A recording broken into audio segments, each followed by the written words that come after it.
نحمدہ و نصلی علی رسولہ الکریم۔ سیالکوٹ سے ہمارے پاس سوال آیا کہ کیا بیوی شوہر کی اجازت کے بغیر کسی دینی محفل میں یا کسی دینی اجتماع میں جا سکتی ہے یا نہیں؟ تو اس حوالے سے ہم سے کئی لوگوں نے رابطہ کیا ہے اور کئی لوگوں کی طلاقیں ہو چکی ہیں اس حوالے سے، اور انہوں نے کہا مفتی صاحب آپ اس حوالے سے ویڈیو بھی بنا دیں اور ایک فتویٰ بھی لکھ دیں۔ تو بھائی سب سے پہلی بات یاد رکھیں کہ اللہ رب العزت کی نافرمانی میں کسی بھی مخلوق کی اطاعت کرنا جائز نہیں ہے۔ اگر شوہر آپ کو اللہ رسول کی نافرمانی کا حکم دے رہا ہے تو اس کی ہرگز بھی اطاعت نہیں کی جائے گی۔ مثال کے طور پر شوہر آپ کو نماز چھوڑنے کا حکم دے رہا ہے یا روزے چھوڑنے کا حکم دے رہا ہے تو ہرگز بھی اس کی اطاعت نہیں کی جائے گی، کیونکہ یہاں اللہ رسول کی نافرمانی کا اگر کوئی حکم دے رہا تو مخلوق کی اطاعت کرنا جائز نہیں ہے۔ باقی یہ دینی محفل میں جانا، اجتماع میں جانا ایک مستحب کام ہے۔ پہلے آپ شوہر کو پیار محبت سے قائل کریں، اور اگر وہ قائل ہو جاتا ہے بالکل آپ دینی کام کریں، اجتماع میں جائیں، دیگر جو کام ہوتے ہیں دین کے وہ بالکل کریں۔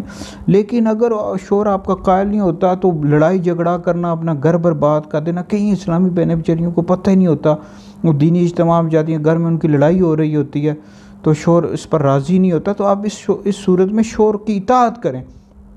ترمذی کی حدیث ہے، نبی پاک علیہ السلام نے فرمایا اگر اللہ رب العزت کے علاوہ کسی کو سجدہ روا ہوتا تو عورت کو حکم دیا جاتا ہے، یعنی بیوی کو، کہ اپنے شوہر کو سجدہ کرے۔ ترمذی میں موجود ہے، مفہوم عرض کیا ہے۔ تو یہ جو لوگ دینی محافل یا اجتماع کرواتے ہیں عورتوں کی اصلاح کے لیے، تو یہ خالی ایک تحریک نہیں کر رہی، کئی تحریکیں کر رہی ہیں، ہمیں پتہ ہے اس حوالے سے کئی تحریکیں جنہوں نے کام شروع کیے ہوئے ہیں۔ تو ان کو بھی چاہیے کہ عورتوں کو سمجھایا کریں کہ آپ اپنے شوہر کو پہلے راضی کریں، اس کی اجازت سے آئیں۔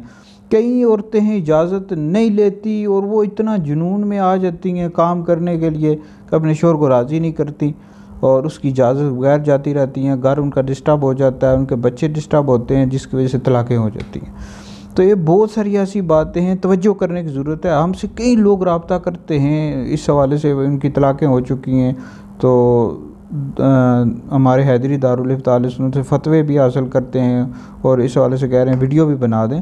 تو میری تمام بہنوں سے التجا ہے کہ آپ اس ویڈیو کو سنیں، آگے سن کر شیئر بھی کر دیں۔